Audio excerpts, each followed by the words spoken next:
반갑습니다. 20년 정도 아이들로 하여금 어떻게 하면 생각하게 할까 이것만 궁리해온 CPS 교육연구소 박주범입니다. 오늘 데일리어썸 구독자님들 만나게 돼서 반갑고요. 오늘 많은 인사이트를 가져갔으면 참 좋겠습니다. 저는 한 3가지 정도로 어머님들의 어려움을 좀 가지고 있는데, 첫 번째는 너무 많은 정보가 있다 보니까 선택 부재 상태에 빠져 있다. 정보가 많다는 것이 항상 중요한 건 아닌데 최종적으로 선택하는 책임은 엄마한테 있다 보니까 어머니들이 상당히 어려움을 겪고 있는 것 같다. 그러다 보니까 아이들을 이것이 좋다 그러면 이리 보내고 저것이 좋다 그러면 저리 보내다 보니까 아이들도 굉장히 바빠지죠. 그러다 보면 이제 부모와 자식 간의 대화가 많이 사라지게 되겠죠. 그러면 엄마가 아이를 아는 것, 아빠가 아이를 아는 이것이 자꾸 적어지다 보니까 아이와의 대화, 교감 이런 부분이 많이 부족하다는 것이 느껴지고, 세 번째는 이제 아이에 대해서 제대로 알지를 못하다 보니까 그냥 자기 생각 또는 주변의 소문에 의해서 어떤 선택을 하게 되면 아이의 어떤 방향성을 잃을 수가 있다. 그래서 아이는 아이대로 힘들지만 제대로 된 방향성을 찾아내기가 힘든 부모님들은 그런 상태에 빠져 있는 것 같다. 이렇게 생각이 듭니다. 선택이 부재가 된다고 하는 것은 잘못된 선택을 할 가능성이 상당히 많다. 대표적으로 조기 교육이 많이 강조되고 있는데, 조기 교육에서 문자라든지 숫자 같은 교육이 상당히 많이 당겨지고 있습니다. 심지어는 3개월, 4개월째부터 영어를 시키는 그러한 뇌까지 나가고 있는데, 사실은 사람들의 뇌 발달 단계로 본다 그러면 상당히 문제가 많은 현상이죠. 그래서 선택을 할 때는 가급적이면 좀 증명된 또는 검증된 이론을 바탕으로 또는 그러한 얘기를 바탕으로 결정을 하는 게 좋겠다. 안 그러면 아이의 이 뇌 발달 상태를 잘못 만들 수도 있다.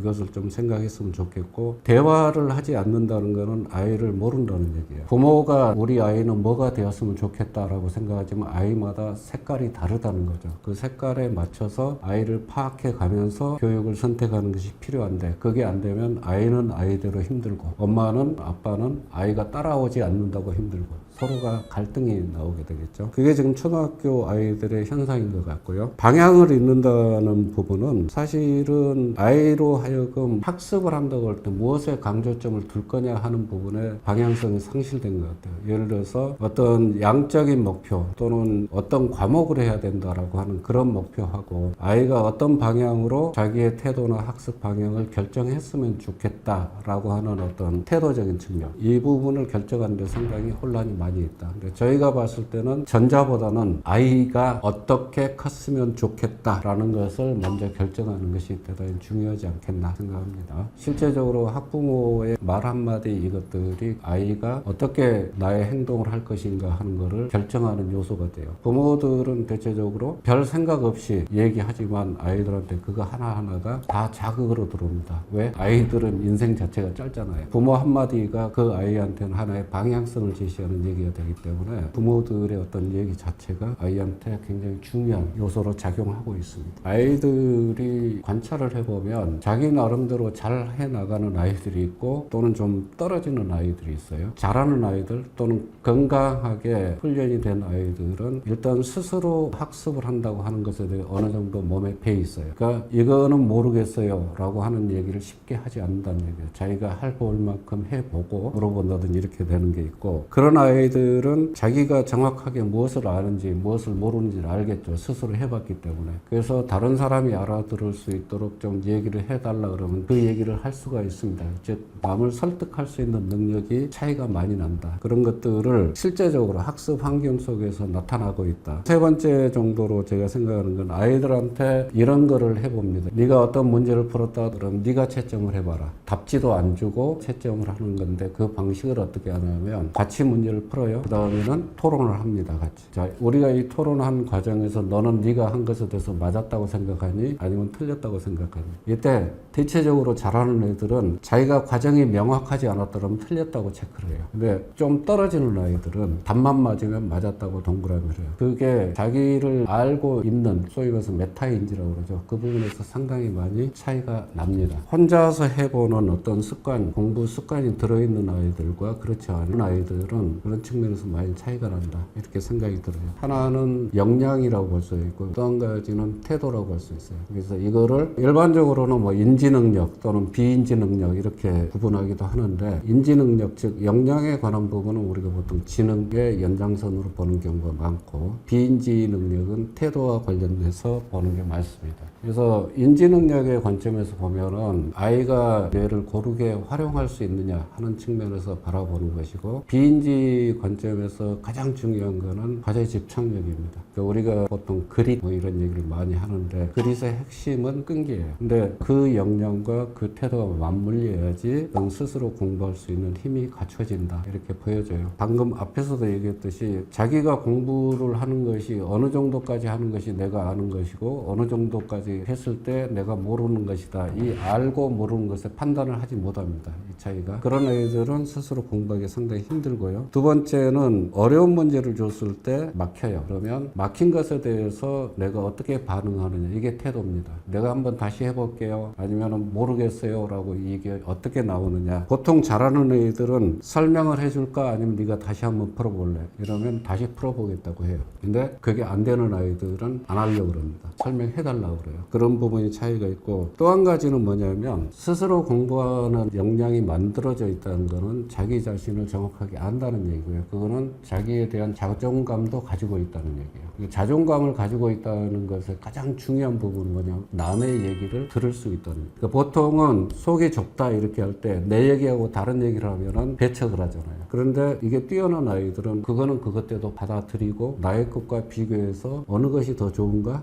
이런 것들을 판단해 볼 수 있는, 그래서 유연성, 포용성 이런 부분들이 상당히 많이 차이가 나더라. 이게 이제 저희가 경험한 얘기입니다. 세 가지 정도만 얘기할게요. 첫 번째는 뭐냐면 모르는 것 또는 어려운 것이 줬을 때 질문을 구체적으로 할 수 있느냐 없느냐의 차이가 굉장히 커요. 아이들한테 어떤 문제를 던져줬을 때 저는 여기서 여기까지는 생각을 했는데 여기서부터 모르겠어요. 또는 이 문제 자체를 이해를 못하겠어요. 또는 문제가 전체적으로는 어떤 의미인지를 알겠는데 이 단어를 모르겠어요. 이게 질문이 굉장히 구체적이에요. 근데 그렇지 않은 아이들은 그냥 모르겠어요. 그래서 질문이 구체적이냐 아니냐 하는 것은 아이가 지금 어떤 준비가 돼 있는가 하는 것을 측정할 수 있는 바로미터가 됩니다. 부모들이 만약에 우리 아이가 이런 준비가 돼 있을까 궁금하다면, 얘가 못 푼 문제가 있어요? 그러면 물어보면 돼요. 너 어디에서 막히는데? 근데 그게 구체적이지 않다. 아, 그럼 얘는 지금 정확하게 자기를 모르고 있다. 이렇게 판단하시면 되고, 그건 일단 기본적인 훈련이 필요한 아이고, 두 번째는 방금 얘기했듯이 자기가 오답이 나왔어요. 그러면 다시 하겠다라고 얘기할 수 있느냐 없느냐의 차이. 대체적으로 잘하는 아이들은 다시 합니다. 설명을 해줄까? 다시 할래? 그러면 다시 할게요 얘기하거든요. 세 번째 뭐냐면 냉소적이지 않아요. 잘하는 애들은 아까도 얘기했듯이 자존감이 있기 때문에 다른 사람을 함부로 무시하지 않죠. 그러면 선생님 또는 다른 아이들이 얘기를 했는데 그 얘기가 자기하고 틀려, 또는 답도 틀려. 그렇다고 해서 야 너는 그것도 모르니 이렇게 냉소하지 않는다. 굉장히 긍정적이고 포용적인 마인드를 갖고 있다. 이 세 가지가 잘하는 아이들과 그렇지 않은 아이들의 가장 큰 차이인 것 같습니다. 저는 부모님들이 이런 정도는 좀 안 했으면 좋겠다라고 하는 것이, 문제집을 지금 풀리고 있는데요. 얘가 막 반 이상을 틀려요. 이걸 어떻게 해야 될까요? 뭐 이런 얘기를 많이 하는데, 지금 틀릴 수 있죠. 근데 배우다 보면 또 맞추기도 하잖아요. 엄마들은 어떻게 생각하냐면 2학년이다. 그럼 모든 2학년이 동일한 어떤 수준을 가지고 있을 거라고 생각을 해요. 근데 저희가 경험한 바로는 같은 연령이라도 4년 이상 차이가 나는 경우가 비일비재합니다. 2학년인데 한 7살 수준인 아이도 있고 2학년인데 4학년 수준인 아이도 있어요. 그렇기 때문에 현재 얘가 그걸 하지 못한다고 너무 다그치거나 그 점수나 이런 걸로 판단하지 마라. 그러니까 아이를 절대로 판단하지 마라 하는 것이 첫 번째고, 두 번째는 남의 아이하고 비교하지 마라. 아이들마다 차이가 있고 뇌가 발달하는 과정에서도 차이가 있을 수 있고 태어날 때부터 약간의 차이가 있을 수도 있고 여러 가지인데, 그 아이를 있는 그대로 인정을 해줘라. 그러면서 아이로 하여금 어떤 목표에 짓눌려 가지고 내가 스스로 문제가 있다라는 그런 소위 말해서 자존감, 이거를 다치게 하지 말라 하는 것이 두 번째고, 세 번째 경우는 부모는 학습에 있어서 절대로 판단자가 돼서는 안 된다. 그거는 부모만이 아니고 선생님도 마찬가지입니다. 선생님들은 항상 그렇게 얘기하거든요. 아이들이 어떤 것을 얘기하게 되면 그것이 옳다 그르다 이 판단부터 하게 돼요. 근데 옳다 그르다 판단을 하기 전에 너는 왜 그렇게 생각했니? 이걸 좀 궁금해 했으면 좋겠어요. 얘가 왜 이런 생각을 할까? 이런 궁금함. 거기에서 진지함이라는 게 생겨나거든요. 그래서 그런 부분 한 3가지 정도만 지켜주셔도 역량을 따라서 태도를 만드는 데는 대단히 중요하다. 이렇게 생각이 들어요. 그러니까 제가 한 3만 명 이상 상담을 해보다 보면 아이를 진단하지 않더라도 어머니하고 대화를 몇 마디만 해봐도 어떤 느낌일 것 같다는 것이 나와요. 그게 무슨 얘기냐면 아이는 사실 부모의 거울이에요. 아이의 행동을 통해서 부모의 행동을 유추할 수가 있거든요. 엄마가 하는 하나의 대화 이것이 그대로 아이한테 전달이 된다. 그래서 저는 엄마들이 그런 걸 많이 해요. 요새 가장 흔한 게 문제집 풀리고 채점해서 왜 이렇게 틀렸냐, 너는 공부를 안 했으니까 이만큼 틀리지 않냐, 그러니까 더 공부해야지. 이런 어떤 압박은 아이한테 굉장한 경쟁을 유발시켜요. 근데 사고가 커 나가는 거는 경쟁 상태에서는 절대 일어나지 않아요. 왜냐하면 과정을 놓쳐버리기 때문에. 그래서 아이가 그걸 확장을 시키려면 얘한테 여유와 시간을 줘야 되는데 그걸 안 주죠. 또 한 가지는 점수를 얘기하는 순간 아이와 부모는 대등한 관계가 아니에요. 부모가 명령자고 아이는 명령을 받는 사람이 되겠죠. 그러면 아이가 어떻게 하냐면 최소한 내가 엄마한테 야단 맞지 않을 정도까지는 해요. 근데 그 이상은 안 해죠. 그래서 아이하고 부모하고 어떤 태도를 형성을 한다 했을 때는 가급적이면 대등한 관계를 만들어라. 이것이 제가 추천하는 것이고, 근데 이거에 대한 이견도 있어요. 부모가 리드를 해줘야 된다, 또는 뭐 올바른 방향으로 아이들한테 길을 들여줘야 된다. 여러 가지 이견도 있는데 저희가 아이들하고 대화했을 때 아이를 있는 그대로 인정해주고 대등한 대화를 할 때, 그리고 아이가 제일 좋아하는 게 언제냐면 선생님이 모른다고 할 때, 이건 내가 모르겠어, 네가 설명해봐. 이때 애들이 굉장히 좋아하거든요. 그게 자발적인 동기를 만들어내는 것이다. 그래서 이 대등한 관계로 웬만하면 만들려고 노력해라. 그냥 결론적으로 얘기하면 아이를 존중해라. 이게 가장 핵심적인 부분입니다. 아마 한 10년 전 얘기인 것 같은데, 이 친구는 나름대로 이제 영재 판정을 받았기 때문에 학교를 안 갔어요. 홈스쿨링 하는데 얘는 이제 2학년부터 저희 프로그램하고 만나가지고 초등학교 마칠 때까지 혼자서 공부했어요. 근데 그거는 이 친구가 가다듬는 것에 따라서 많이 달라지거든요. 근데 이 정도 올라오는 아이들은 어떤 상태가 되면 초등학교 6학년 되면 고등학교 정석을 혼자서 해내요. 엄마가 강요해서 아니에요. 자기가 재밌어서 또 요거 다음에는 뭐가 있을까? 이런 식으로 호기심을 가지고 탐구를 하다 보니까 고등학교 걸 하고 있는 거지. 자기도 모르게. 그래서 제가 너는 왜 고등학교를 혼자서 하고 있니까 하다 보니까 여기까지 왔는데요. 아주 심플해요. 그냥 누가 하라는 게 아니고 하다 보니까 왔어요. 이게 이제 보통 뛰어난 아이들이 가지고 있는 속성이에요. 그것이 안 되는 아이들은 이제 체계가 다르게 혼자서 하는 애, 강요해서 하는 애, 억지로 하는 애 뭐 굉장히 다르겠지만 진짜 잘하는 애들은 자기가 좋아서 찾아가요. 우리는 그 단계까지 어떻게 바꿔낼까? 태도와 역량이 결합이 돼야 된다. 그래서 저는 그 아이를 지금도 잊지 않고 있는데, 사실은 그 친구는 지금 굉장히 유명한 피아니스트가 되어 있어요. 수학도 잘하고 모든 걸 잘하는데 얘가 가지고 있는 가장 그 중에서 가장 특별한 재능은 피아니스트인데 피아노였던 거죠.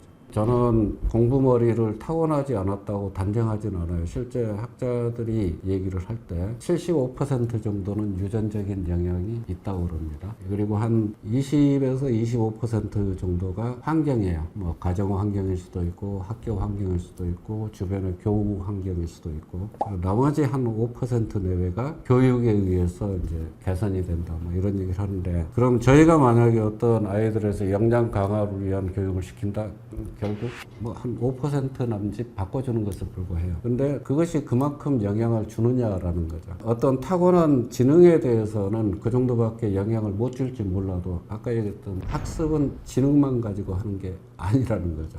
태도가 굉장히 중요해요. 그래서 집중력, 지속력, 과제 집착력, 자기 문제가 굉장히 중요한 차이가 납니다. 그래서 실제적으로 공부 못하는 것이 무엇 때문이에요? 그러면은 답은 하나가 아니에요. 어떤 아이들은 생각을 하지 않는다. 어떤 아이들은 집중하지 않는다. 어떤 아이들은 주의력이 떨어진다. 이것도 다 요소입니다. 근데 주의력이 떨어지는 건 왜 그럴까? 원래 머리가 안 좋아서 주의력이 떨어질 수도 있고, 또는 하는 게 너무 많아가지고 주의 집중을 할 수가 없어서 떨어지는 환경적인 문제도 있어요. 그래서 이것이 단순히 머리다 아니면 환경이다 이렇게 진단할 수가 없다. 그래서 아이를 알려고 해라 라는 얘기를 하는 겁니다. 단순히 공부 못하는 것은 머리 때문이냐 이렇게 평가해서는 안 된다. 근데 많은 어떤 환경적인 요소가 할 수 있는 분위기를 만들어줬는데 안 되는 것은 그거는 머리 때문일 수도 있겠죠. 다양한 면을 고려해서 판단을 하셔야 된다 라고 생각합니다. 두 가지 관점에서 좀 체크를 해볼게요. 일단 역량의 관점에서 본다 그러면 지능은 자극을 주면 줄수록 뇌는 반응을 하게 돼 있거든요.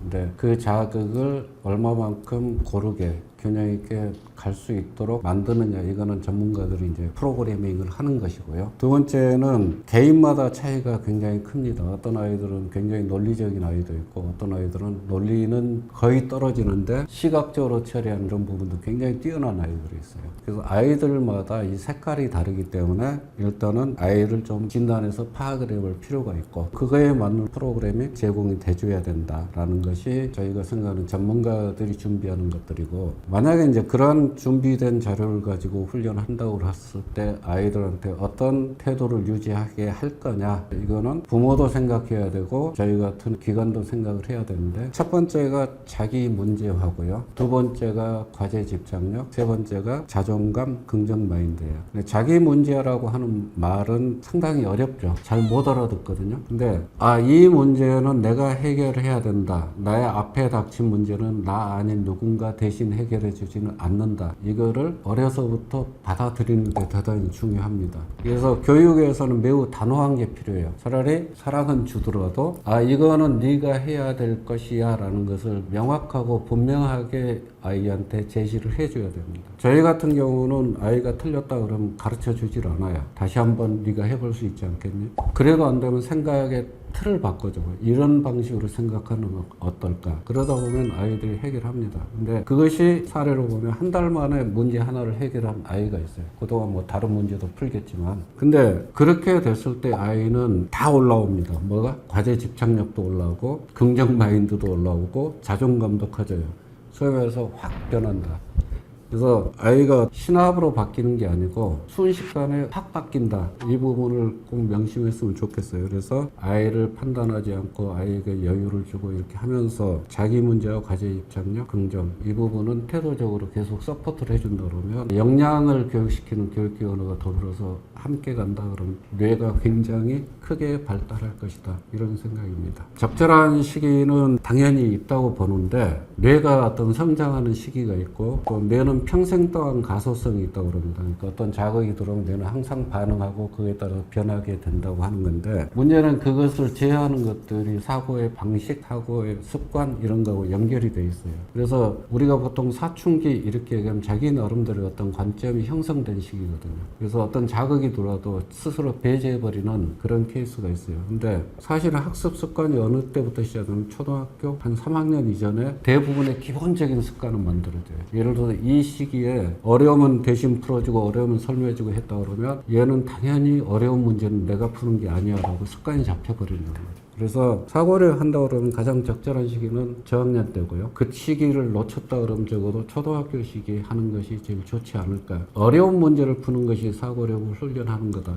이렇게 생각하지 마시고 학습을 하는 것에 대한 아이의 관점, 습관을 만들어준다, 이렇게 생각하시는 게 제일 좋을 것 같아요. 아까 했던 기본 역량이라든지 학습 태도라든지 이런 것들은 보이지 않는, 또는 우리가 교과 과정이라든지 어떤 교육 제도상에서 평가되거나 측정할 수 있는 부분들이 아닐 수 있어요.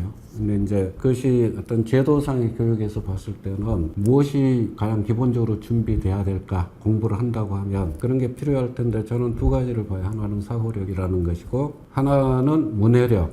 근데 그 중에서도 독해력, 의미를 정확하게 파악하는 독해력이 준비가 돼야 된다. 그래서 사고력과 독해력이 준비가 되고 거기에 아까 앞에서 태도로서 과제 집착력이 만들어진다면 얘는 어떠한 과목 또는 어떠한 어려운 문제가 와도 부딪혀 볼 수 있는 내재적인 힘이 만들어질 것이다, 이렇게 보고 있습니다. 공부머리라고 하는 것은 사실 굉장히 추상적인 것이고 그 다음에 그것이 이거다라고 정의할 수는 없어요. 근데 지금까지 제가 얘기한 것들에서 취할 수 있는 걸 취해서 아이한테 최대한 한번 적용을 해본다면 그러면서 아이의 변화를 느껴보는 거 굉장히 중요한 거였고, 마지막으로 이제 가장 강조하고 싶은 거는 아이한테 질문하는 것이다. 질문은 항상 뭡니까? 아이는 항상 나름대로 진지함 속에서 행동을 하고 있고 얘기를 하고 있고 한다는 거죠. 그걸 궁금해하면 할수록 얘는 성장을 하게 돼 있어요. 왜? 그 궁금증에서 답을 하려면 머리는 뭔가 써야 되기 때문에. 이런 과정들의 가장 중요한 것이 아이한테 질문하는 것이다. 안녕하십니까. 저는 CPS 교육연구소장 박주봉입니다. 사고력에 대해서 한 20년 연구했습니다. 오늘 좋은 인사이트가 되길 바랍니다. 사고력이란 말은 굉장히 추상적이죠. 이걸 좀 더 쉽게 얘기하면 문제 해결하는 능력이다 이렇게 보시면 될 것 같고요. 문제라고 하는 것은 우리가 학교에서 배우는 시험 문제일 수도 있고 일상에서 대하는 또는 부닥뜨리는 문제일 수도 있습니다. 어떤 문제가 됐든 간에 그거를 해결해 내는 능력인데 그것이 해결할 수 있는 어떤 FM의 길이 있을 수도 있고 전혀 해결책이 보이지 않는 경우도 있겠죠. 근데 해결책이 보이지 않더라도 그 해결책을 찾아내는 능력, 거기까지를 저희는 사고력이라고 합니다. 그러면 학교 수업을 좁혀서 얘기한다 그러면 하나의 개념을 배운다. 그 개념을 몇 개의 개념하고 연결시켜서 생각할 수 있는 것. 그래서 문제를 해결하는 힘. 이렇게 정의하면 좀 쉽지 않겠나 이렇게 생각이 들어요. 사고력은 타고나는 것 플러스 훈련이라고 봐야 될 것 같아요. 우리가 이제 타고난다 그러면 보통 지능 얘기를 합니다. 간혹 그런 얘기를 하시는 분들이 있어요. 부모님 중에. 무슨 지능 검사를 했는데 130 이상이 안 되면 스카이를 못 간다면서요. 뭐 이런 얘기를 하는 분들이 있는데 그 부분은 아니고 우리가 보통 영재를 정의할 때는 상위 한 15% 정도를 얘기해요. 세 가지를 보는데 예를 들어서 창의성, 지능, 과제 집착력 이 세 가지 정도가 한 15% 정도 유지하고 그 중에 하나 정도가 한 3% 이렇게 최상위를 유지한다 그러면 걔는 영재가 될 수 있다. 뭐 이렇게 정의를 하는데 예를 들어서 아까 얘기했던 과제 집착력 같은 거 훈련에서 얼마든지 바뀔 수 있다는 거죠. 그러니까 우리가 보통 타고난 적이라고 그 중에 지능일 뿐이에요. 나머지 창의성이라든지 과제 집착력은 훈련으로 바뀔 수 있는 요소잖아요. 근데 그것이 최상위권에 유지하고 있다? 영재가 될 수 있다고 얘기해요. 그래서 사고력은 타고난 것이다. 이렇게 정의하기는 쉽지 않습니다. 공부를 만약에 한다 그러면 문제 해결력이 뛰어나야 되겠죠. 또 한 가지는 얘가 제도적인 교육으로 해가지고 인생의 성공을 보장해 주지는 않잖아요. 인생에서 성공했다고 하는 사람들 대부분은 뭐냐면 역경을 이겨내고 역경을 이겨낸다는 것이 바로 과제 집착력 가지고서 문제를 해결해 왔다는 얘기입니다. 남들은 아니라고 하더라도 나는 해결해 간 거죠. 그래서 지금 어떤 대학이라든지 이런 정규 교육이 개인의 삶을 보장하지 않는 시대이기 때문에 어떤 분야에서 일을 하든 간에 이 사고 역량을 키워주는 것은 매우 중요한 것이다. 공부를 하든 사회생활을 하든. 근데 한 가지 지금 제가 관찰하는 바로는 사고력이 떨어지고 있다는 것이 가장 큰 문제예요. 저희가 진단 도구를 통해서 진단한 게 15년이 넘었는데요. 처음에 저희가 평균선을 맞춘 게 한 50점 조금 안 되는 선에서 맞췄어요. 근데 지금은 한 30% 정도 떨어졌습니다. 평균 점수 자체가. 그 얘기는 무슨 얘기냐면 아이들이 지금 사고 능력이 계속 떨어지고 있다는 얘기예요. 그 이유가 뭘까? 측정하기는 어렵지만 그냥 추정하기에는 아이들이 너무 바쁘다. 그러니까 바쁘다 보니까 뭔가 하나를 진득하게 고민하고 생각할 시간이 없다. 과제 집착력 뭐 이런 게 길러질 시간이 없다라는 것이 첫 번째가 아닌가 싶고요. 두 번째는 뇌가 발달해 오는 어떤 생물학적인 단계하고 맞지 않게 너무나 시기를 앞당겨서 아이들한테 교육을 시킨다. 조기 교육이라고 하는 것이 굉장히 중요한 부분도 있지만 조기 교육으로 효과적인 게 있고 효과적이지 않은 것도 있다라는 거죠. 그런 부분들이 지금 판단이 안 되고 너무나도 일찍부터 뭘 하면 되지 않겠냐. 그래서 뭐 5살 되는 애한테 연산을 시킨다든지 이런 문제가 발생하지 않나. 그래서 초등학교 1, 2학년만 돼도 상당히 많은 아이들이 좀 심한 얘기로 하면은 전혀 생각을 하기 싫어하는 아이로 바뀌어 있다라는 거죠. 논리적으로 생각하는 거를 생각한다고 그러는데 논리적인 판단을 할 수 있는 연령이 대체적으로 한 7, 8세라고 그래요. 생물학적인 뇌로 만들어지는 게. 그러니까 그 전에는 시각적인 정보를 처리하는 것이 훨씬 많죠. 시각과 청각, 오감을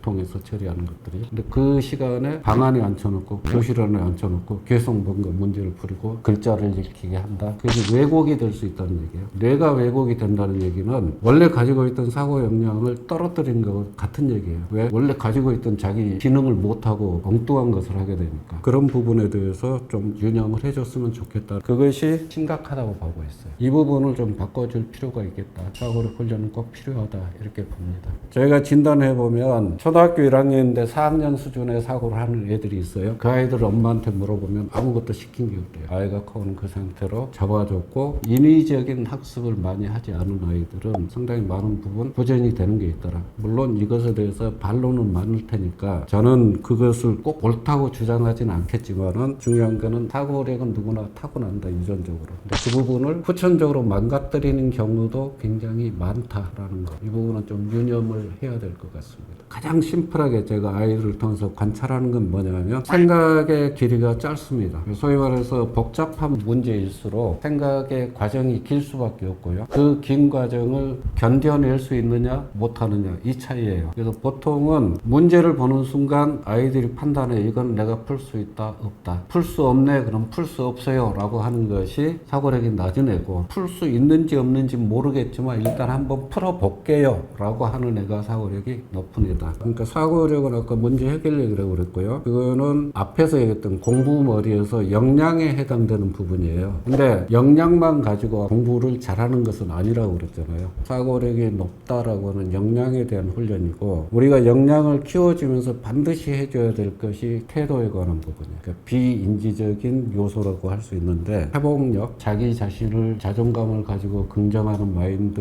또는 과제 집착력, 이런 것들을 갖추고 그것이 몸에 배도록 하면 자연스럽게 사실은 역량에 관한 훈련을 견디게 됩니다. 그래서 태도가 만들어지지 않으면 역량을 바꾸기 굉장히 힘들어요. 둘은 병행이 돼야 된다 이렇게 보여지고, 공부머리가 높은 아이들하고 사고력이 높은 아이들은 거의 일치하고 있다 이렇게 보시면 될 것 같아요. 학습 능력은 우리가 흔히 말하는 지능에서 논리 영역, 소리 영역, 언어, 공간, 관찰, 변별, 이런 것들이 고르게 성장한다는 거고, 그거를 고르게 활용을 해서 어떤 문제를 해결하는 능력을 가지고 있다는 것이 학습 역량에 가는 부분이고, 학습 능력이 떨어진다 그러면 질문이 구체적이지 않습니다. 그리고 설명을 하라고 했을 때 설명이 앞뒤가 안 맞아요. 명료하지를 않아요. 그 다음에 다른 아이가 설명을 할 때 그것을 이해하지를 못합니다. 그러니까 자기 얘기만 하는 거죠. 이런 부분들이 우리가 학습 역량이 좀 떨어진다 이렇게 보여지고, 태도는 아까 얘기했던 자기 문제하고 과제 집착력이에요. 근데 앞에 부분, 그 영역별로 고르게 발전을 시키면서 걔네들이 서로 협업을 하게 만든다. 이 부분이 소위 말해서 역량 훈련에 가는 부분이에요. 태도 측면에서 봤을 때 남의 얘기를 진지하게 듣는다 또는 선생님의 얘기를 진지하게 듣는다, 이 차이가 굉장히 큽니다. 이걸 우리는 성실성이라고 해야 될 수도 있는데, 모든 상황에 대해서 진지하게 받아들인다라는 것이 하나 있고, 또 한 가지는 도전하느냐 하지 않느냐. 도전은 해야 됩니다. 그 부분이 문제입니다. 또 한 가지는 남 대신 내가 한번 해보고자 하는, 시도하려는 욕구, 이것이 굉장히 중요합니다. 이 부분은 사실은 부모들이 하기에는 쉽지 않을 거고, 요게 이제 전문 교육기관들이 하는 게 좋을 것이다 이렇게 보여지고 있습니다. 저희가 아이 사고력을 진단하는 것은 두 가지 관점으로 봐요. 지능은 요새는 가중지능이 어느 정도 공식적으로 인정을 받고 있고요. 가중지능에서 인지적인 요소도 있고 비인지적인 요소도 있습니다. 대인관계 지능이라든지 개인이해 지능, 이런 것들은 비인지적인 요소라고 본다면, 논리지능, 수리지능, 언어지능이라든지 이런 것들은 인지적인 지능에 가깝죠. 그래서 저희가 체크를 하는 거는 인지적인 지능을 체크를 합니다. 그리고 두 번째는 저희가 문제를 낼 때는 하나의 지능만 체크하는 게 아니라 이것들이 결합된 문제를 줘요. 그래서 서로 하나의 문제를 했는데 이 지능도 필요하고 이 지능도 필요하고 이 지능도 필요하고 협업이 됐을 때 얘가 이걸 해결했느냐 못하느냐에 따라서 어떤 부분은 좀 잘 쓰는데 어떤 부분은 잘 쓰지 못하는구나, 이런 판단을 하죠. 그래서 그거에 대한 훈련 준비를 시켜주는 것이 진단 검사입니다. 또 한 가지는 전체적으로 얘가 가지고 있는 역량이 어느 정도냐. 우리가 지능을 할 때는 항상 상대적인 비교입니다. 절대적인 지능이라는 건 없어요. 이 상대적인 비교를 통해서 한 50% 정도 나온다, 중간선이다 그러면은 학교에서 자기가 배우는 것을 이해하는 정도까지는 될 거예요. 그런데 다른 영역과 섞어서 문제를 해결을 좀 심화된 것들에서는 어려움을 겪을 것이고, 60-70% 정도가 나온다. 5학년이다 그러면 3학년, 4학년을 체크해 봐야 돼요. 그 앞단계를. 그런데 10% 이렇게 나온다 그러면 그 아이는 사실은 선행으로 나가도 걔는 충분히 해 나갑니다. 아예 이런 것들을 좀 보면서 얘가 기본적으로 문제를 해결하는 역량이 어느 정도인가, 이 두 가지를 같이 보면서 훈련을 시키도록 그렇게 진단검사가 구성되어 있습니다. 어떤 레벨에 따라서도 아이한테 주어지는 문제가 달라질 수 있고요. 또는 그 아이가 갖는 강약 영역이 어떤 아이는 논리가 강한데 공간이 약하다든지 어떤 은 직관적이고 이런 아이인데 언어만 가면 떨어진다든지 이런 게 다를 수 있기 때문에 그거에 맞춰서 트레이닝하는 프로그램을 넣는다. 이게 다른 점이고 한 3만 명 이상 이제 진단을 해보다 보니까 지금은 어느 정도 안정화되어 있는 상태, 거의 애들을 예측을 할 수 있는 그런 상태까지는 돼 있는 것 같다. 사고력을 높이는 훈련법은 사실은 공부머리하고 사고력은 어느 정도 일치한다고 그랬죠. 훈련법도 일치를 합니다. 근데 훈련법에서 굉장히 조심해야 될 것이 방금 얘기했던 아이들마다 강약점이 있고 현재의 수준이 있고 하기 때문에 내 아이의 나이가 몇 살이니까 이 정도는 해야 되겠지. 보통 이제 시중에서 나오면 그런 얘기예요. 4학년 정도면 이제 좀 선행으로 달려야 되지 않나? 그렇게 판단하지 말고 현재의 아이의 상태에 따라서 적절하게 좀 맞춰줬으면 좋겠다. 그거는 아까 공부 머리 훈련법에서 얘기했던 것처럼 역량을 강화시키는 부분, 태도를 강화시키는 부분을 병행하되 아이의 수준에 맞춰서 해줬으면 좋겠다. 이게 이제 제가 추천하고 싶은 거예요.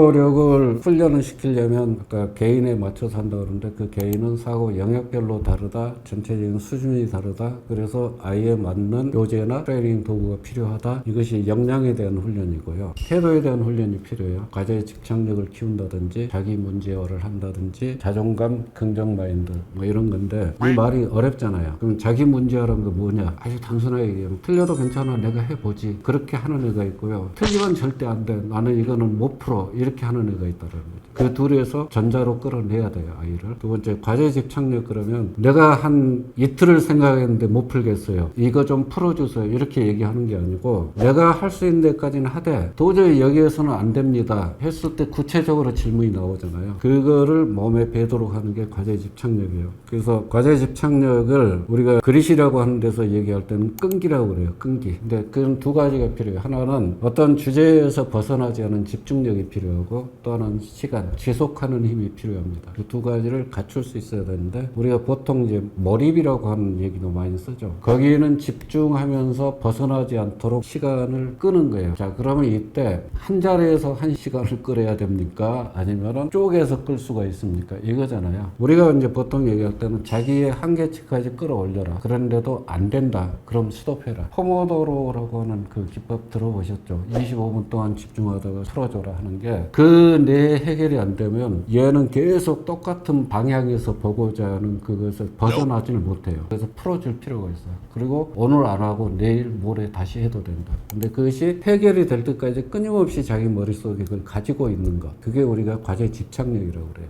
이 부분을 키워줘야 되고 긍정 마인드. 못 풀었네? 지금은 못 풀 수 있지. 근데 아마 풀게 되겠지. 이렇게 긍정할 수 있는 거. 못 푸네? 나는 바본가? 이렇게 네거티브에 가는 게 아닌 거. 요거를 이제 훈련을 시켜주는 것이 사고력을 높이는 데는 대단히 중요합니다. 이제 가장 말랑말랑하고 가소성이 빠른 시기가 초등시기라고 하는데 자, 그럼 초등시기는 모든 시기를 다 통해서 이때를 국어, 영어, 수학 뭐 다 같이 시키는 것이 맞냐? 뭐 이런 부분에 대한 가이드를 저희는 나름대로 경험적으로 이제 가지고 있는 게 물론 학자들의 이론에 근거하기도 하지만 예를 들어서 언어에 관한 틀을 익힌다 그러면 한 1, 3학년 정도는 읽기에 대해서 제대로 익히도록 하는 것, 그 이후에는 독해에 대해서 익히도록 하는 것, 이런 것. 그 다음에 수학 같은 경우도 초1 때부터 수학적인 논리를 한다? 시켜도 돼요. 그 다음에 글쓰기 초1부터 시킨다? 굳이? 글쓰기는 어느 정도 판단이 만들어졌을 때 쓰는 거기 때문에 그거는 4학년 이후에 해도 되지 않을까? 그래서 저희가 어떤 시기별로 종류에 따라서 정하고 있어요.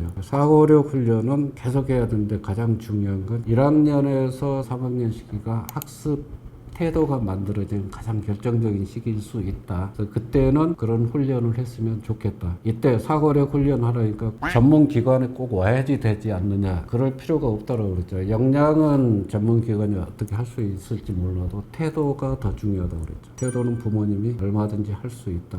이렇게 생각하시면 되겠어요. 견디지를 못해요. 이렇게 생각해 보시면 됩니다. 나는 그림으로 되어 있는 거를 관찰해서 뭔가를 변별해낸다. 이 부분이 약해. 근데 그 문제를 딱 주면은 아이한테는 캄캄하거든요. 또는 논리적인 어떤 사고체계가 아직 형성이 덜 돼 있어. 그랬을 때 수리적인 걸 준다든지 언어에서도 언어 논리가 탄탄한 걸 준다든지 하면은 무슨 말인지 몰라요. 그때 너무 힘들잖아요. 그러면 두 가지 반응이 나와요. 하나는 치워버리는 거, 하나는 그래도 해보겠다 하는 경우. 이 예에서 한번 예를 들으면 옛날에 2학년짜리 애였는데 무려 5번을 울었어요. 힘들다고. 그런데 애가 중요한 거는 포기하진 않았다는 거. 그냥 하겠다고 한 거죠. 지금 그 친구가 중학교 2학년, 그리고 지금 현재 상태는 전교에서 이 손가락 안에 꽂고 있다는 거예요. 그래서 그럼 그 친구는 어느 정도인데 저 아랫단에 있었어요. 그게 아이들이 훈련을 할 때 가장 힘든 거는 견디지를 못하는 건데, 그 견디는 힘을 만들어주는 거는 태도입니다. 태도. 부모들이 가지는 태도가 그 힘을 상당히 많이 뒷받침해줘요. 이때 옛날에 그런 얘기 했습니다. 할아버지의 저력, 엄마의 정보력, 그 다음에 아빠의 무관심, 뭐 이런 얘기를 했는데, 저는 여기에서 엄마도 무관심했으면 좋겠다. 무슨 얘기냐면 너무 아이한테 꼬치꼬치 하나하나 다 판단하지 말라. 이거를 좀 얘기하고 싶어요. 3학년, 4학년 때까지 아주 FM대로 훈련을 받았다 그러면 어느 정도 습관이 잡힌다고 봐요. 그 이후는 무리를 통하지 않고도 혼자서라도 얼마든지 해나갈 수 있다. 예를 들면 영재 중학교 또는 영재 학교 가는 그런 굉장히 수준 높은 애들, 학습 역량이 높은 애들은 저희한테 집중적인 훈련을 받은 거는 3, 4년밖에 안 돼요. 그 다음엔 어떻게 하냐면 자기가 저희한테서 받은 교재만 갖고 혼자서 계속 해나가요. 그게 중학교 2학년 때까지도 혼자서 해요. 그러니까 자기 통제가 된다는 얘기죠. 그래서 몇 년 동안 어느 교육기관에 꼭 와야 된다 이거는 아니고, 자기가 이제는 내 혼자서 뭔가를 할 수 있겠다 싶으면 거기서부터는 혼자서 훈련에 나가. 그것도 꼭 우리가 주는 어떤 교재만이 아니다. 수학을 보더라도 그런 시각에서 보는 거, 우리가 보라고 하는 시각에서 보면 돼요. 그런 것들을 하게 되면 저 위에 영재고등학교나 이런 데 간 아이들은 대부분 그걸 혼자서 실천하더라. 그것이 혼자서 실천될 수 있도록 바꾸는 때까지만 하면은 될 것 같아요. 어느 때까지 해야 되냐, 그 정도까지만. 그런데 그 차이는 아이들마다 굉장히 큽니다. 어떤 아이는 6개월, 1년에도 그거를 몸에 체득하는 아이도 있고, 또는 몇 년 걸려야 되는 애도 있어요. 어쩔 수가 없습니다. 거기까지 해줬으면 좋겠고, 아까 2학년 사례 얘기한 애가 지금 걔는 2학년 때부터 시작해서 중학교 1학년까지 했으니까 몇 년을 했어요? 6년 했죠. 근데 걔는 스스로 그거를 바꾸는데 쉽지 않은 점. 왜? 2학년 때 워낙 낮았기 때문에. 그래서 그 친구 같은 경우는 거의 6년 끝날 때까지 꼬박 얘기를 다니면서 같이 작업을 했어요. 그러니까 몸에 어느 정도 장착이 되더라. 그래서 그 차이는 개인마다 좀 많이 다를 수 있다. 이렇게 보시면 됩니다. 사고력은 문제를 해결해 나가는 능력이라고 그랬잖아요. 우리나라 수능 시험의 목표가 문제를 해결하는 능력인데 창의적으로 문제 해결하는 능력이에요. 그래서 수능 시험의 목표는 사고력을 측정하는 겁니다. 이렇게 얘기를 하거든요. 근데 요새 이제 시중에서 얘기할 때 사고력 그러면 수학이라고 해요. 95% 이상이 그렇게 알고 있습니다. 그러다 보니까 사고력을 수학으로 좁혀버리는, 그래서 수학 문제를 풀면 사고력도 해결된다고 하는 그런 식으로 잘못 오해가 되는 부분이 있다. 그런 부분은 좀 개선을 해라 라는 것이 당부드리고 싶고요. 또 한 가지는 사고력 형태로 된 문제를 풀면 사고력이 커질 것이다. 이런 것도 잘못된 거예요. 하나의 문제를 풀더라도 아까 얘기했듯이 자기의 모든 에너지를 쏟아서 풀어야 되는데, 그때 에너지를 쏟는다는 건 뭐예요? 잘하는 아이들은 답은 맞았어도 과정이 틀렸다면 자기는 틀렸다고 체크를 한다고 그랬죠. A에서부터 Z까지 완벽하게 해결되는 그 연습을 해봐야 돼요. 근데 그걸 안 해요. 문제 풀고 5x 5가 됐으니까 나는 사고력이 커졌다. 그럴 리는 없다. 그래서 그런 두 가지 정도는 좀 유념을 했으면 좋겠다. 우리가 독서를 하면 사고력이 커집니다. 맞잖아요. 수학을 하면 사고력이 커집니다. 그것도 맞아요. 그래서 어떤 과목을 해서 사고력이 커지는 게 아니고, 또는 사고력은 어떤 특정 분야가 아니고 어떤 분야에 있든 간에 어떤 문제를 해결해 나가는 힘, 이렇게 이해한다면 좀 더 폭넓은 개념에서 이해할 수 있지 않을까 이렇게 생각됩니다. 저는 엄마들한테 이런 얘기를 한번 한 적이 있어요. 굉장히 저희가 진단했을 때 낮게 나왔어요. 근데 이 친구는 수학이 됐든 국어가 됐든 뭔가 교과에서 스스로 수행하기 상당히 어려울 것 같아요. 일단은 사고 훈련만 합시다. 두 가지 역량과 태도 이 부분을 합시다. 한 3개월에서 4개월 정도 이것만 한 뒤에 수학을 주든지 이렇게 합시다. 그렇게 얘기하는데 상담하는 순간은 예 그래요. 근데 돌아가면 일주일에 3번씩 학원에 보내고 또 영어 학원도 5번 보내고 이 정신이 없어요 얘가. 근데 엄마는 안 다닌다고 그래요. 아이는 거짓말 안 하거든.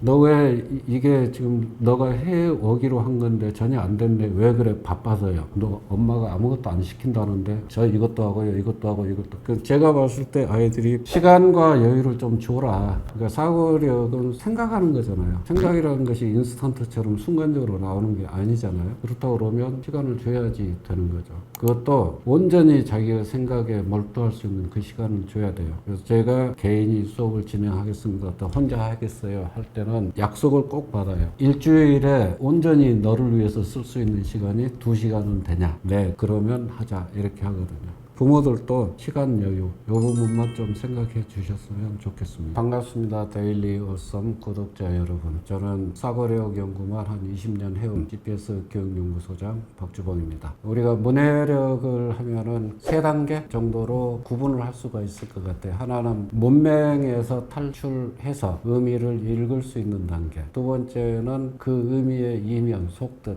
즉 관계성을 파악할 수 있는 능력. 세 번째는 그거에 따르는 판단. 옳고 그르고를 떠나서 자기의 주체적인 판단할 수 있는 단계 이렇게 본다 그러면 문해력이 떨어진다 그러면은 문맹인 아이들은 제가 봤을 때 많지는 않을 거예요. 그렇다 그러면 아마 2단계 해석 부분에서 좀 떨어진다. 그 부분이 우리가 말하는 독해력이다 이렇게 보시면 될 것 같습니다. 독해력은 사실은 사회생활에서도 필요하고 학습 상황에서도 필요합니다. 사회생활에서 필요한 거는 맥락을 이해해야지 커뮤니케이션이 일어나요. 그러니까 맥락을 이해하지 못하는 것이 독해력이 떨어지는 거죠. 학습 상황이라고 한다 그러면 대부분의 학습 정보는 결국은 글이라는 형태로 나타나게 돼 있다. 그거를 이해를 하지 못한다? 그러면 문제가 발생하겠죠. 또 한 가지 AI라고 하는 것이 사회적인 변화라고 볼 수 있는데 급속도로 나오고 있잖아요. 그러면 지금까지 우리 인간들은 많은 것을 내 머릿속에 저장하고 있는 것 이것이 힘이었다면 이제는 내가 어떠한 새로운 의문이라든가 문제점을 파악해낼 수 있느냐 즉 질문해낼 수 있느냐 하는 것이 힘이 되는 시대가 와 있어요. 근데 독해력이 떨어진다 그러면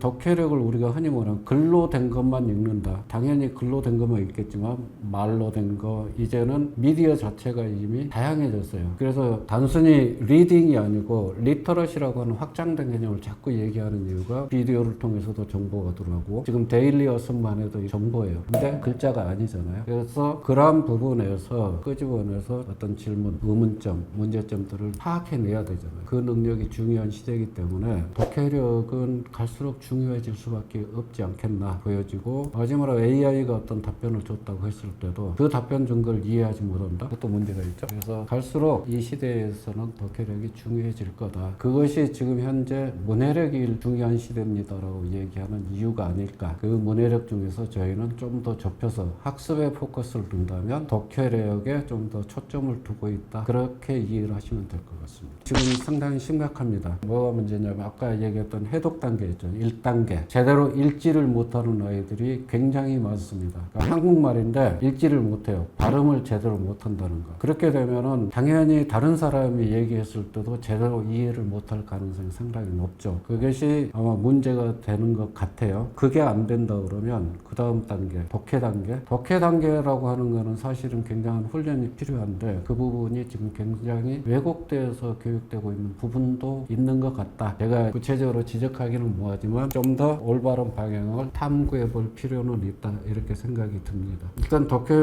능력이 높다라는 얘기는 사고력이 높을 가능성이 굉장히 커요. 왜냐하면 문제를 정의하는 능력이 있거든요. 우리는 문제를 정의하는 능력이라고 그러는데 아주 심플하게 얘기하면 이 문제가 뭘 나한테 하라는 거지? 이걸 정확하게 해독하는 거예요. 그러면 이거에서 나한테 필요한 정보가 뭐고 이 문제를 해결하는데 불필요한 정보가 뭐고 이거를 구분할 줄 아는 거예요. 근데 독해력이 떨어진 아이들은 불필요한 단어, 불필요한 용어에 매몰돼 가지고 정작 자기가 해야 될 부분을 놓치는 경우가 상당히 있어요. 그런 부분들을 명확하게 구분해내는 능력이 있다라는 거죠. 그래서 독해력을 우리가 보통은 긴 글 이렇게만 생각하는데 수학 문제도 독해가 필요합니다. 그리고 과학에도 독해가 필요해요. 모든 것이 필요한 거죠. 긴 글에도 마찬가지. 그랬을 때 그것들을 명료하게 여기서 필요한 요소, 불필요한 요소, 이것은 잘못된 거다 이렇게 판단할 수 있을 정도로 이 의미는 뭐다. 겉은 이렇게 돼 있지만 속뜻은 뭐다. 이런 것까지 파악해내는 능력들이 차이가 많이 나죠. 제가 한 예를 들면 아이들은 보통 어떻게 생각하냐면 모든 주어진 문제는 올바르다. 내가 할 일은 그 올바른 문제에 대해서 답을 찾아내는 것이다. 이게 보통 학생들이 갖고 있는 생각이에요. 그래서 그거를 한번 깨뜨려 주기 위해서 모 학교 시험에서 문제가 오류가 있는 거를 출제를 했어요. 일부러. 정답은 뭐냐면 문제가 잘못됐습니다.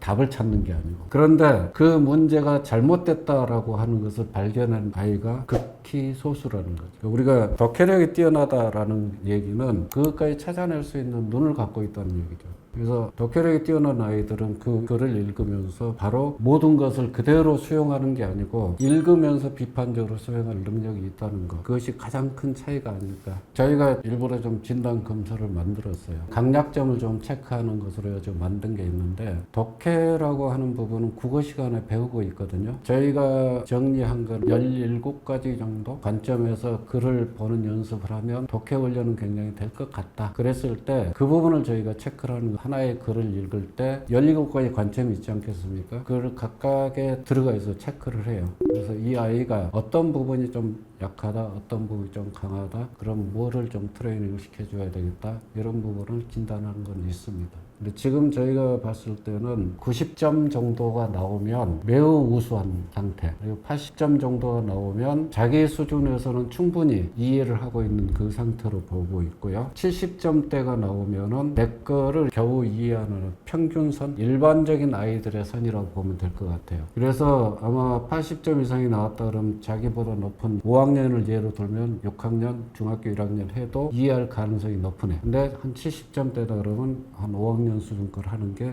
맞는 애. 근데 한 5, 60% 나왔다? 50% 나오면 그럼 부족하네. 실제 아랫단도 부족할 거예요. 60% 정도 좀 미흡 이렇게 저희가 보고 있어요. 그렇게 봤을 때 8, 90점이 나오는 얘가 10%?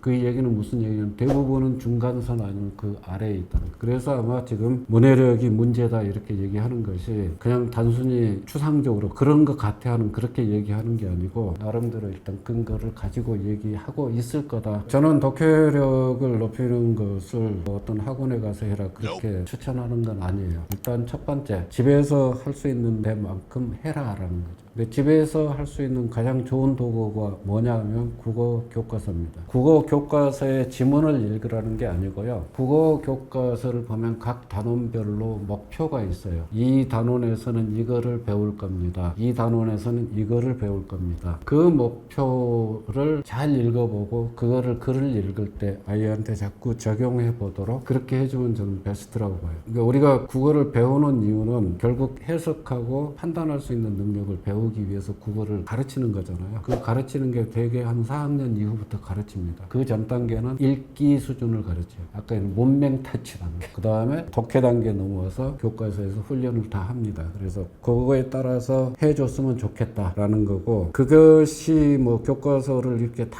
따라서 하기가 참 힘들다 그러면은 아주 심플하게 그냥 질문 만들기라도 해라. 같이 책을 읽었다든지 또는 긴 글을 읽을 수도 있고 짧은 글을 읽을 수도 있는데 이 글을 읽고 네가 질문을 하나 만들어 볼래? 그러면은 아이는 이거는 엄마한테 좀 물어보면 엄마는 모르겠지 뭐 이런 것들을 찾아내지 않겠어요? 그 찾아내는 그 관점들이 바로 국어에서 배우는 그런 전략들이다 이렇게 생각하시면 될 것 같고, 그래서 질문 만들기를 하면서 책을 읽어보거나 글을 읽어보면 독해 훈련에 상당히 도움이 도움이 될 거라고 봅니다. 그리고 독해 훈련을 지금 해도 되는 단계냐 아니냐 하는 것을 판단해 볼 필요도 있는데 애한테 읽어보게 하셔야 돼요. 읽는데 유창하지 않고 혀가 꼬이고 발음이 정확하지 않고 그럼 일단 그거부터 훈련을 시켜주셔야 돼요. 그거는 다른 사람과의 대화 과정에서도 소통에 부재가 일어날 가능성이 상당히 높은 단계다 이렇게 보시면 되기 때문에 거기까지도 체크를 해 보시면서 훈련을 하면은 아마 독해력을 높이는 데 많이 도움이 될 겁니다. 그리고 마지막으로 부탁하고 싶은 거는 책을 읽는 방법인데 책을 읽을 때 좀 여유를 갖고 읽도록 해줘라 라는 거예요. 책을 많이 읽으면 독해력이 커지는 거다 그런 부분은 아니고 책을 읽을 때 아이가 질문 하나 만들려면 생각을 해야 되고 여유를 가져야 되지 않겠습니까? 그러한 시간은 줘라. 그러면 꼭 학원에 가지 않더라도 집에서도 독해력을 많이 높이는 전략이 될 거다 이렇게 생각이 듭니다. 저는 그렇게 생각해요. 조기 교육에서 애들이 보통 5, 6세 되면 한글 다 배우고 하는데 그 배우는 것이 적정한 아이가 있고 아이한테 뇌에 부담이 되는 아이가 있어요.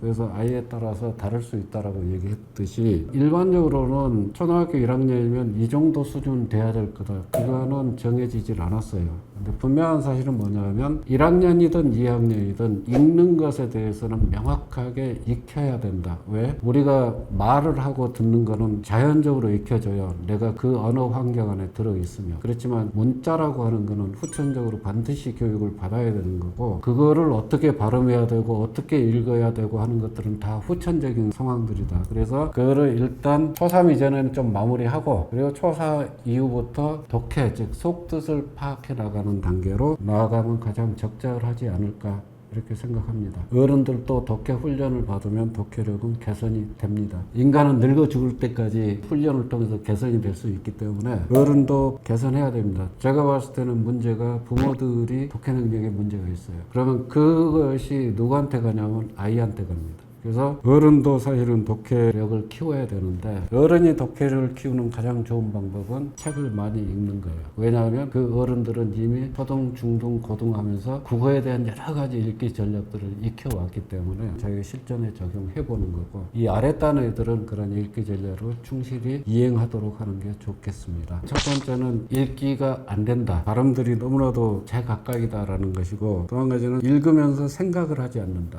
수학 문제 풀 때도 생각하지 않는 건 똑같은데 글을 읽을 때도 아무 생각이 없어요. 그래서 독해력이 커지려면은 생각을 하면서 읽어야 되는데 그게 전혀 없습니다. 그럼 어떻게 해야 되냐면 생각하도록 하는 단계부터 시작을 해야 돼요. 글자 이전에. 그래서 아까 사고력 훈련을 한다고 했던 것이 바로 그 얘기입니다. 사고력 훈련과 독해력은 어느 정도 맞물려 있어요. 언어 읽기라든지 읽기의 유창성이라든지 이거는 사고 훈련하고는 상관이 없을 수 있어요. 근데 해석을 하고 분석을 하고 하는 거는 사고와 연결이 되어 있습니다. 왜? 거기서부터 논리라고 하는 것이 적용이 되고 상상이 적용되고 다 하기 때문에 그래서 생각하는 훈련으로 바꿔내는 것. 독해력을 키우려면 일단 아이들을 생각하도록 만드는 것이 가장 힘든 작업 중에 하나다. 이렇게 보면 됩니다. 첫 번째는 뭐냐면 책 많이 읽으면 독해력 커질 거다.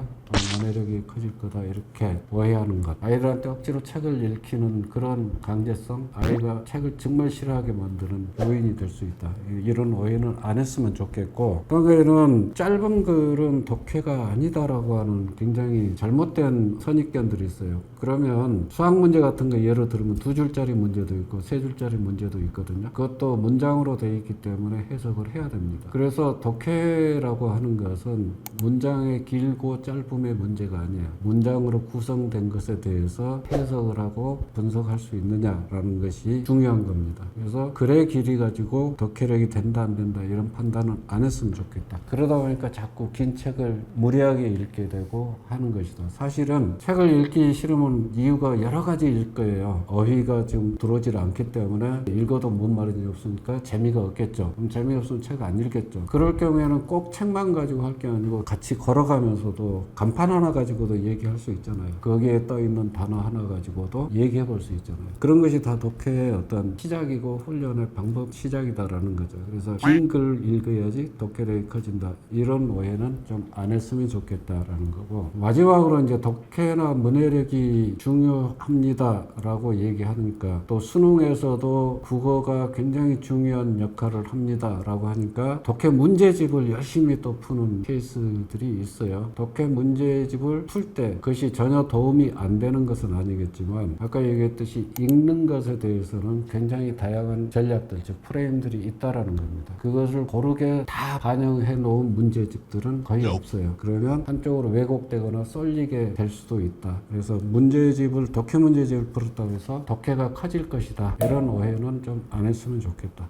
이게 제 생각입니다. 70% 언더애가 중학교에 가가지고 국어 A등급 받았어요. 쟤는 뭐 읽어도 사실과 주장이 뭔지도 구분을 못하는 상태에서 중학교 국어 시험에서 A등급을 맞을 정도로 바뀌어요. 독해력은 의도적인 읽기를 훈련을 시키면 개선이 많이 됩니다. 그 의도적인 읽기를 하는 전략이 아까 교과서에 나온 저희가 한 17가지로 정리했다는 바로 그런 독해 전략들이에요. 국어는 언제든 부족하다고 생각할 때 트레이닝을 하면 바뀔 수 있다. 게임마다 하던 애가 공부하는 애로 바뀌었어요. 이유는 뭐냐? 국어만 바뀌는 게 아니에요. 수학을 봐도 사회를 봐도 과학을 봐도 글들이 이해가 되잖아요. 교과서 내용들이. 이해가 되면 공부를 하게 돼 있어요. 이해가 안 되니까 대체적으로 공부를 안 하는데 이 케이스는 대표적인 케이스라고 볼 수 있어요. 게임돌이가 공부하는 애로 바뀌었다라는 거. 또 한 가지는 한 4, 5학년 되는 애들인데 수학 문제를 보는 시각이 굉장히 깊어졌어요. 그러니까 문제를 정확하게 정의하는 능력이 생겨났다. 그러니까 얘가 문제를 정확하게 정의하는 훈련이 되게 되면 기본이나 이쪽 개념에 있던 아이가 응용을 넘어서 심화까지 도전을 한다는 거예요. 왜? 자기가 일단 지금 풀지 못 풀지 그거는 몰라요. 근데 이 문제가 뭘 하라는 건지를 정확하게 알기 때문에 부딪혀 본다는 거예요. 근데 이 부딪혀 보는 것은 사고에서 말하는 자기 문제화하고 연결이 돼 있어요. 그게 돼 있는 아이들은 여기서 바로 그걸 부딪힙니다. 그게 안 돼 있는 아이들은 약간 두려움을 갖겠죠. 근데 중요한 거는 독해가 되면 기본 개념에서 위로 올라가는데 도전한다. 이것이 큰 차이라고 보여져. 그러니까 수학은 문제를 정확하게 정의하면은 개념을 적용하는데 굉장히 쉽습니다. 수학에서는 필요하지 않은 정보와 필요한 정보가 혼재되어 있어요. 그거를 분리해내는 것만 해도 어떤 개념을 적용해야 될지가 명료해지거든요. 그런 부분, 즉 독해를 키웠는데 수학 쪽에 영향을 주는 그런 케이스들도 굉장히 많다. 그래서 독해력은 모든 학습에 있어서 베이직이 되는 거기 때문에 만약에 이게 좀 안 되는 것 같다 그러면 반드시 좀 체크를 해보고 훈련을 시켜줘라. 그거는 초등학교 4학년도, 5학년도, 중학교 1학년도 상관없다라는 거죠. 아이 말을 좀 경청을 해줘라 라는 것이 제가 꼭 하고 싶은 얘기예요. 보통 우리가 문해나 독해 뭐 이렇게 하면 글이라고 하는 것이 전제가 되기 때문에 글을 읽는 것을 전제로 얘기하는 경우가 많은데 그것의 기본 바탕은 언어에 대한 기본 베이직이 형성이 된 뒤에 문자가 얹어지는 거거든요. 그러면 글자를 모르더라도 말로서 생각을 표현하는 건 얼마든지 가능해요. 그것이 제대로 형성이 된 아이들은 그것이 문자로 바뀔 때 어떻게 바뀐다는 것에서 적응하기 훨씬 빠릅니다. 그래서 아이의 말을 경청해 두고 아이의 생각에 대해서 계속 궁금해해라. 그 얘기는 뭐냐면 아이가 자기의 생각을 계속 표출하게 만들어줘라. 아이의 생각을 들어줘라. 이것이 아마 독해 훈련이 됐든 문해 훈련이 됐든 가장 중요한 베이직인 것 같아요. 문해력은 보통 글 읽고 혼자서 해석하는 게 아니고 최종적인 목적은 다른 사람과의 소통 능력이에요. 근데 어려서부터 그게 안 돼 있으면 글 읽고서 이해한다? 그러면 수능에서 시험 잘 본다? 이런 정도로 생각할 가능성이 많다. 그래서 엄마들이 또는 아빠들이 꼭 해줬으면 하는 거는 애하고 얘기를 굉장히 진지하게 해라. 이건 사고력을 키우는데도 굉장히 중요한 요소다라는 거고 꼭 하지 말아야 될 거. 그게 아까 한번 잠깐 얘기했는데 책 많이 읽으면 독해 커질 것이다. 그런 생각은 버려라. 그래서 아이한테 억지로 책을 읽게 하지 마라. 책은 읽히는 것이 아니고 좋아서 읽어야 된다는 거지. 자기가 좋아서 읽게 해야지 누군가 읽힌다고 하는 것은 아무런 의미가 없는 거예요. 그래서 학원에 뭐 한 달에 몇 개 이런 거는 하지 말았으면 좋겠다. 아이가 원한다. 읽어라. 원하지 않는다? 그러면 원하지 않는데 어떻게 해야 돼요? 책 안 읽겠다고 그러는데 그게 환경입니다. 엄마가 옆에서 책을 읽고 있으면 아이도 책에 대해서 관심을 갖게 되고요. 일주일에 한 번이라도 우리는 도서관을 가는 날은 이날로 정하자. 그러면 아이도 그때는 가게 되고 책을 접하게 돼 있어요. 책을 접하면서 책에 대해서 계속 중요성이나 읽고 싶은 것을 호기심을 만드는 거지. 강제로 가는 것은 아니다. 그래서 부모는 그 호기심을 만들어주는 역할을 해라. 강제로 많이 읽으면 잘한다. 이 생각은 버려라. 이게 제가 하고 싶은 얘기입니다.